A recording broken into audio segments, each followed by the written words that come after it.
स्वागत है आप सभी का हमारे चैनल आर्ट्स विद अस में। आज हम इस सीरीज़ में इमाइल दुर्कheim पार्ट 2 के बारे में बात करेंगे। इसमें हम उनके कुछ छूटे हुए कॉन्सेप्ट के बारे में समझेंगे। उनका कॉन्सेप्ट है सुसाइड। 1850 में यूरोप में जब इंडस्ट्रियलाइजेशन चल रहा था तो उन्होंने देखा कि समाज में व्यक्तिवाद ज़्यादा बढ़ गया है, मतलब व्यक्तिवाद बढ़ रहा है और सोशल इंटीग्रेशन जो है वो कम हो रहा है। मतलब जब इंडस्ट्रियलाइजेशन चल रहा था तो व्यक्ति वहाँ सिर्फ अपने फ़ायदे के लिए काम कर रहा था, अपना पैसा कमाने के लिए काम कर रहा था। वहाँ पे ऐसा नहीं था कि व्यक्ति दूसरों की समस्याओं को ध्यान दे या दूसरों के लिए पैसा कमाना शुरू करे, ऐसा नहीं था। सोशल इंटीग्रेशन कम हुआ, मतलब व्यक्ति इतना ज़्यादा कार्य करने में बिजी हो गया था कि वो अपने आसपास के जो भी है हमारी सामाजिक संस्थाएं जैसे फैमिली या शिक्षा आदि में उसने ध्यान नहीं दे पाया, तो सोशल इंटीग्रेशन कम होता गया धीरे धीरे। अब सुसाइड को समझने के लिए इमाइल दुर्कheim कहते हैं कि सुसाइड को दो तरीके से समझा जा सकता है, एक बॉन्ड और एक रेगुलेशन। इमाइल दुर्कheim कहते हैं जब समाज में बॉन्ड या तो ज़्यादा हो जाता है या तो कम हो जाता है तब सुसाइड रेट ज़्यादा होता है। या समाज में बॉन्ड मतलब बंधन ज़्यादा हो जाता है। समाज में जब रेगुलेशन यानी नियंत्रण ज़्यादा होने लगता है, दूसरों का नियंत्रण ज़्यादा होने लगता है, ये समाज का नियंत्रण ज़्यादा होने लगता है, तब समाज में आत्महत्या की दर बढ़ती है। इमाइल दुर्कheim ने सुसाइड रेट को एनालाइज किया, उनका एनालिसिस किया और वो देखते हैं कि suicide rate are higher in man than women. वो कहते हैं कि मैन में सुसाइड रेट ज़्यादा होती है कंपैरिजन टू वुमेन। उसका रीज़न देते हैं कि वुमेन जो होती है वो घरेलू कार्य में बिजी रहती है, इसलिए वो अपने आस पड़ोस में या बच्चों से वो संपर्क में रहती है। और जो मैन होता है, जो आदमी होता है, वो बाहर कारखाने में काम करता है, उसका अपने परिवार से इतना ज़्यादा इंटरेक्शन नहीं होता, अपने परिवार से, अपने आस पड़ोस के व्यक्ति से। जब डिवीज़न ऑफ लेबर बढ़ता है, मतलब जब डिवीज़न ऑफ लेबर बढ़ता है तो वो अपने बगल वाले व्यक्ति से भी बात करने की उसके पास समय नहीं होता है, तो इसलिए कहते हैं कि मैन में ज़्यादा सुसाइड रेट होता है। फिर उन्होंने देखा कि जो अविवाहित है उसमें ज़्यादा सुसाइड रेट है, किसके तुलना में? मैरिड की तुलना में। वो कहते हैं कि जो अविवाहित है वो अकेला व्यक्ति हो जाता है, मतलब उसके पास जब वो अपने काम करके घर लौटता है तो ना तो उसके पास कोई परिवार है, ना तो आस पड़ोस वाले उससे इतना ज़्यादा संबंध रखते हैं, तो उसमें सुसाइड रेट ज़्यादा होता है। जबकि जो मैरिड होता है उसके पास अपना परिवार होता है, वह अपने परिवार के साथ समय बिताता है और अपनी समस्याओं को दूर करता है और उसका सोशल इंटीग्रेशन ज़्यादा होता है। अब उन्होंने देखा कि जिनके पास बच्चे हैं जिनके पास बच्चे नहीं हैं उनमें सुसाइड रेट ज़्यादा होता है, और कंपैरिजन टू जिसके पास बच्चे हैं उसमें सुसाइड रेट कम होता है।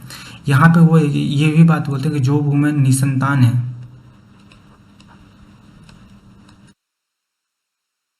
जो वुमेन निसंतान है, जिसके कई सालों से बच्चा नहीं हो रहा है या चिल्ड्रंस नहीं हो रहे हैं, उन औरतों में भी सुसाइड रेट ज़्यादा होता है।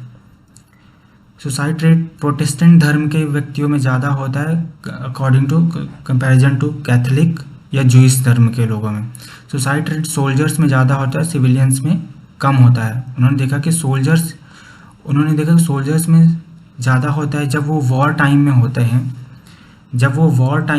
हैं, तो सुसाइड रेट कम होता है, और पीस टाइम में सुसाइड रेट ज़्यादा होता है। सोल्जर, वो कहते हैं कि सिपाही अपनी जान दे देता है क्योंकि उसका सामाजिक जो सोशल बॉन्ड हो जाता है, सोशल इंटीग्रेशन होता है, वो कम होने लगता है। उसके पास ना तो कोई उसका परिवार आसपास रहता है, ना तो कुछ ज़्यादा। उसमें रेगुलेशन इतने ज़्यादा हो जाते हैं, समाज उसके इंस्टीट्यूशन का, मिलिट्री रूल्स का और सरकार के इतने ज़्यादा रेगुलेशन हो जाता है कि वो सुसाइड करने पे मजबूर हो जाता है।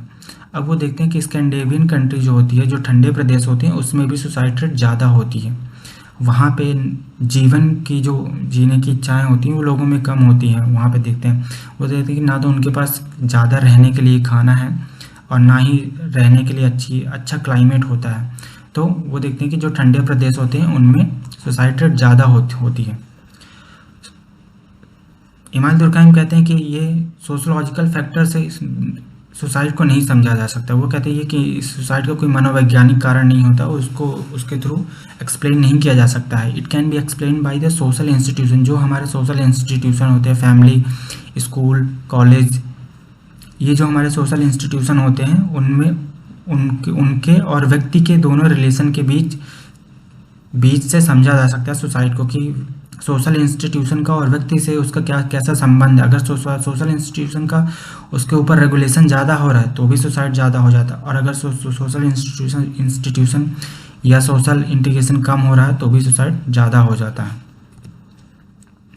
अब वो टाइप ऑफ सुसाइड बताते हैं कि टाइप ऑफ सुसाइड क्या होते हैं।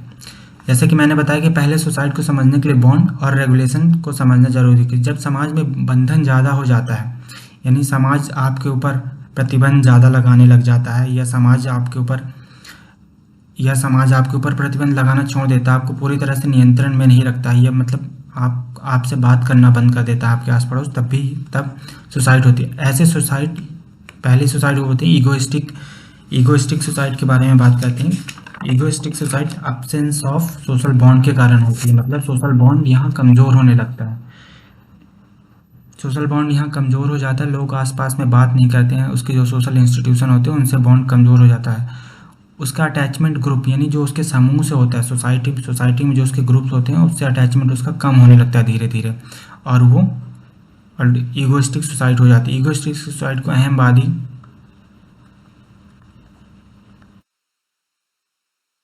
सुसाइड कहते हैं।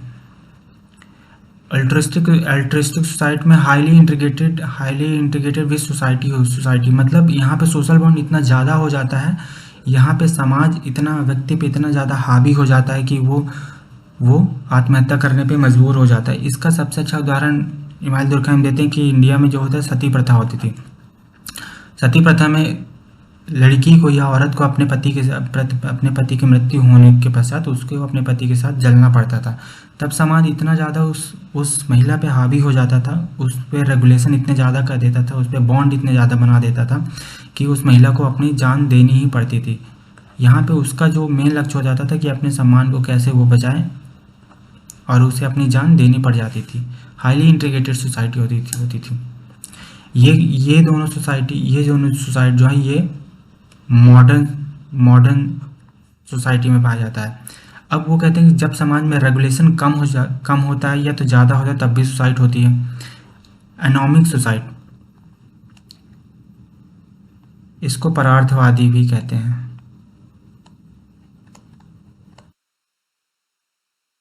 परार्थवादी आत्महत्या, इसको एनॉमिक सुसाइड या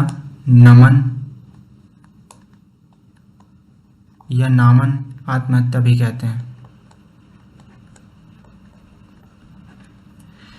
वो कहते हैं कि जब वीकनिंग ऑफ सोशल रेगुलेशन, जब सोशल रेगुलेशन कम होने लग जाता है, जब हमारा गोल हो जाता है वो कोई और डिसाइड करता है। मतलब जैसे इसका सबसे अच्छा उदाहरण लेते हैं कि अभी अगर हम अपने समाज में किसको फॉलो करते हैं, जो हाईली इकोनॉमिक वाले सोसाइटी होती है उसको हम फॉलो करते हैं। जैसे अगर कोई ट्रेंड बॉलीवुड के थ्रू कोई ट्रेंड चलाया जा रहा है तो उसको एक निचले तबके तक का जो गरीब से गरीब बच्चा है या गरीब से गरीब लोग हैं उसके फैशन को वो लोग फॉलो करने की कोशिश करते हैं, और जब वो फॉलो नहीं कर पाते हैं तो उसका एक तरह से सोशल जो रेगुलेशन हो जाता है वो कम होने लगता है। मतलब लोग उसका जो लक्ष्य होता है वो पूरा नहीं हो पाता है, तो तब भी समाज में आत्महत्या की दर बढ़ती है। फैटलिस्टिक सुसाइड, इसको भाग्यवादी सुसाइड भी कहते हैं। इसमें हाईली रेगुलेटेड होता है बाय सोसाइटी। जब व्यक्ति के ऊपर सोसाइटी का दबाव ज़्यादा बढ़ जाता है, उसके ऊपर नियम बंधन ज़्यादा लग जाते हैं सोसाइटी का या समाज का, तब फैटलिस्टिक सुसाइड होती है। इसका सबसे अच्छा उदाहरण ये देते हैं कि स्लेव जो होते थे, स्लेव के ऊपर इतने ज़्यादा बंधन लगा देते थे कि वो जिसके यहाँ रह रहा है सिर्फ उसके यहाँ उसको खाना मिलेगा, और वो पूरा टाइम आजीवन उसके यहाँ कार्य करता रहता था। जैसे भारत देश में लघुआ भी होते हैं,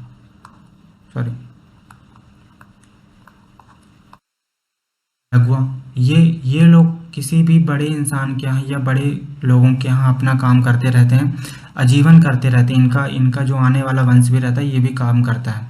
तो ऐसे में ये फैटलिस्टिक सोसाइटी होती है। अब धर्म के बारे में ये बात करते हैं, रिलीजन। इन्होंने इन्होंने जो ये सिद्धांत दिया था, ये अपनी book elementary form of religious life 1912 में दिया था। दुर्किम कहते हैं कि दुर्किम ने इस बात को नकारा है कि ये एक मिस्टीरियस या सुपरनेचुरल घटना है। जो धर्म होती है वो सुपरनेचुरल या गॉड के थ्रू घटना होती है, इसलिए इसको उन्होंने नकारा है। वह जबकि ये कहते हैं कि जो रिलीजन होता है वो concern with the ordinary as the extraordinary aspects of life होता है। मतलब वो जो साधारण या असाधारण जीवन के थ्रू वो बताते हैं रिलीजन को। He reject the theory of animism और न्यूचरिज्म। ये सिद्धांत मैक्स मूलर ने दिया था।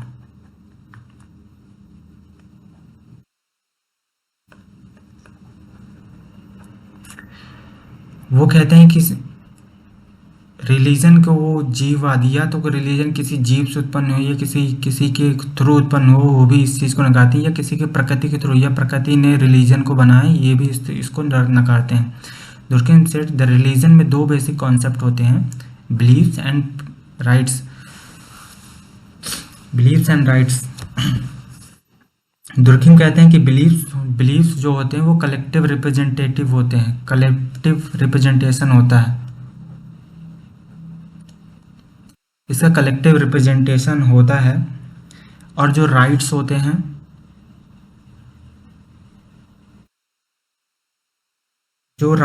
वो मोड ऑफ एक्शन होते हैं।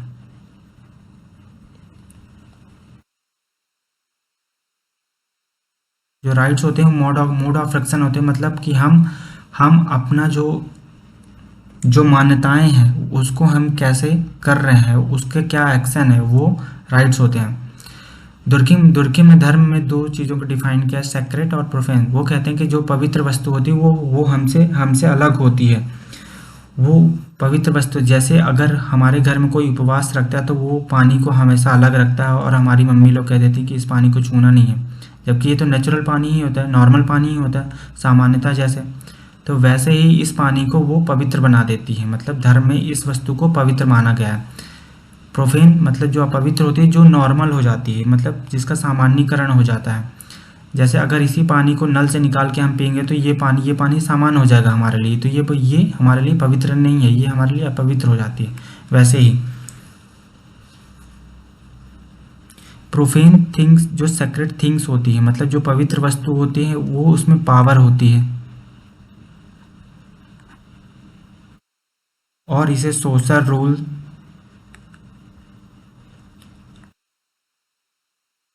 रूल्स का प्रोटेक्शन होता है। जैसे अगर हम गाय का ही उदाहरण ले ले, तो कई धर्मों में गाय को खाना मना नहीं है, लेकिन हमारे हिंदू धर्म में गाय को पवित्र माना जाता है, उसे पूजा जाता है। तो जो हमारे सोशल रूल्स होते कि हमारे धार्मिक रूल्स होते कि नहीं उसकी पूजा करनी है, उसको मारना नहीं है, उसकी हत्या नहीं करनी है, ये उस पर पावर होती है और उसको सोशल रूल्स के थ्रू प्रोटेक्ट किया जाता है।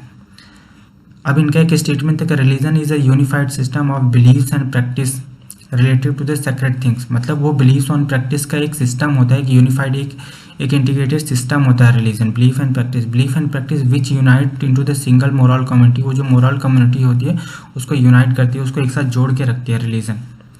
अब रिलीजन में उन्होंने टोटमवाद का भी एक सिद्धांत दिया। टोटमवाद कहते हैं कि जो एक कोई क्लैन होती है, जो किसी ट्राइब में एक क्लैन होती है, जो ट्राइब में क्लैन होती है, वो अपने आप को मानते हैं कि वो या तो किसी एनिमल, प्लांट या नॉन लिविंग थिंग से उनका ओरिजिन हुआ, उनका जन्म इसके थ्रू हुआ है। तो वो मानते हैं द कॉमन ऑब्जेक्ट, ये जो कॉमन ऑब्जेक्ट होती है वो टोटेमिक ऑब्जेक्ट कहलाती है। मतलब ये टोटम प्रतीक बन जाती है उनके लिए। जैसे इसका एक सबसे अच्छा उदाहरण लेते हैं कि हमारे जो वर्ण व्यवस्था है, जो वर्ण सिस्टम है, उसमें ब्राह्मण, क्षत्रिय, वैश्य एंड शूद्र। तो ये ब्राह्मणों ने जो बताया कि जो शूद्र होते हैं वो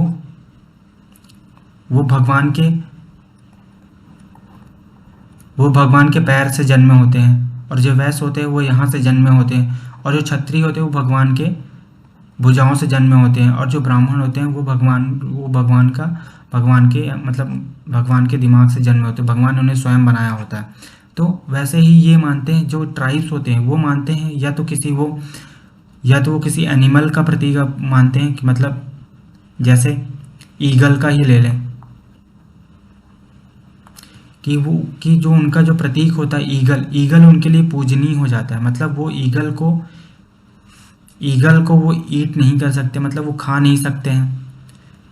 ईगल जो होता है उनके लिए प्रोफेन बन जाता है, वो एक पवित्र वस्तु बन जाती है, लोग उसे मानने लगते हैं, ये सिंबल हो जाता है, इनका प्रतीक बनने लगता है। ये जो होता है ये क्लैन को आइडेंटिटी देता है, मतलब वो किस क्लैन से या किस समुदाय से बिलोंग करते हैं वो उसकी आइडेंटिटी देता है। कौन? टोटेमिक ऑब्जेक्ट, ये जो ऑब्जेक्ट होता है वो उसको आइडेंटिटी देता है। उनका एक और स्टेटमेंट है कि he said God is nothing but society idealize him. वो सोसाइटी गॉड को आदर्श बनाती है और उनको ग्लोरीफाइड और उनका गुणगान करती है और उसे एक नया शेप दे देती है। इसका सबसे अच्छा उदाहरण अगर हम देखना चाहें तो जो पीके मूवी आई थी उसमें वो एक पत्थर को लेता है, नॉर्मल पत्थर ही होता है, जब तक ये नॉर्मल पत्थर है तब तक इसका कोई कैरेक्टर नहीं है, इसका कुछ भी नहीं है। बट अगर उसी को ये कलर लगा देता है, उसको अच्छे मंदिर में स्थापित कर देता है, तो ये एक आदर्श बन जाते हैं हमारे लिए। तो वैसे ही बोलते हैं God is nothing but society उनको आइडियलाइज करती है, ग्लोरीफाई करती है और एक नया शेप दे देती है, डिफरेंट शेप दे देती थी। अब उनका कुछ कॉन्सेप्ट और है, जैसे रिलीजन एंड साइंस के बारे में कहते हैं कि दोनों नेचर एंड ह्यूमन बीइंग्स के बारे में बात करते हैं, दोनों बैलेंस बनाते हैं एक दूसरे पे। मतलब रिलीजन और साइंस होता है जो एक दूसरे पे बैलेंस बना के चलता है, वो क्लासीफाई करते हैं चीज़ों को साइंटिफिक वे में एक दूसरे के। रिलीजन और साइंस दोनों, मैजिक और रिलीजन में भी ये रिलीजन में बताते हैं, मैजिक जो होता है वो खुद के लिए करता है, वो एक सेल्फिश प्रैक्टिस है, जबकि जो रिलीजन होता है वो यूनाइट करता है, ग्रुप को यूनाइट करता है। एजुकेशन के बारे में दुर्किम बोलते हैं कि जो ओल्ड से यंग में, जो ओल्ड लोग अपनी यंग जनरेशन को जो शिक्षाएं देते हैं या जो सोशल इथिक्स देते हैं, वही शिक्षा होती है, वही एक टीचिंग होती है। जो ये एजुकेशन जो मिलता है वो फैमिली से मिलता है या जो रिश्तेदारों से मिलता है। वो बताते हैं कि उन्होंने एक और कॉन्सेप्ट दिया, मटेरियल एंड मोरल डेंसिटी के बारे में बताते हैं। मटेरियल डेंसिटी वो होती है जब समाज में जनसंख्या की वृद्धि होने लगती है।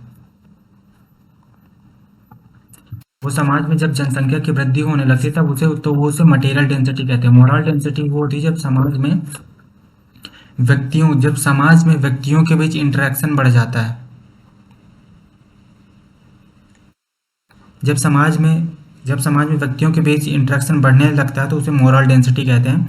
और मटेरियल डेंसिटी वो कहते हैं जब समाज में व्यक्तियों की वृद्धि हो जाती है, मतलब जनसंख्या में वृद्धि हो जाती है, लोगों में वृद्धि हो जाती है, तो उसे मटेरियल डेंसिटी कहते हैं। अभी कहते हैं जो मटेरियल डेंसिटी है, अगर मटेरियल डेंसिटी ज़्यादा होगी तो डिवीज़न ऑफ लेबर भी ज़्यादा होगा, और अगर मटेरियल डेंसिटी कम होगी तो डिवीज़न ऑफ लेबर भी कम होगा। मतलब अगर समाज में लोगों की संख्या ज़्यादा बढ़ रही तो एक काम को अलग अलग व्यक्ति वो लोग हायर करते हैं। जैसे आज IT वाला सिर्फ IT वाला काम ही कर रहा है, जो खेती वाला सिर्फ खेती वाले काम कर रहे, जबकि पुराने समाज में ऐसा नहीं होता था। पुराने समाज में कोई एक व्यक्ति खेती भी करता था और अपनी गाड़ियाँ भी बनाता था और अपने राजनीतिक जीवन भी जीता था। वैसे ही अगर इसमें अगर division of moral material density अगर कम होगी तो डिवीज़न ऑफ लेबर भी कम होगा। मतलब अगर जनसंख्या में कमी होगी, लोग कम रहेंगे, तो एक आदमी कई कार्यों को करेगा। इमाल दुर्कheim में इनके सबसे इम्पोर्टेंट जो है उनकी किताबें होती हैं, उनकी किताबों का सीक्वेंस बहुत ज़्यादा पूछता है, तो वो बहुत ज़्यादा इम्पोर्टेंट है, वो याद रखना है। तो मिलेंगे हम नेक्स्ट वीडियो में, नेक्स्ट थिंकर मैक्स वेबर के बारे में हम बात करेंगे। Thank you.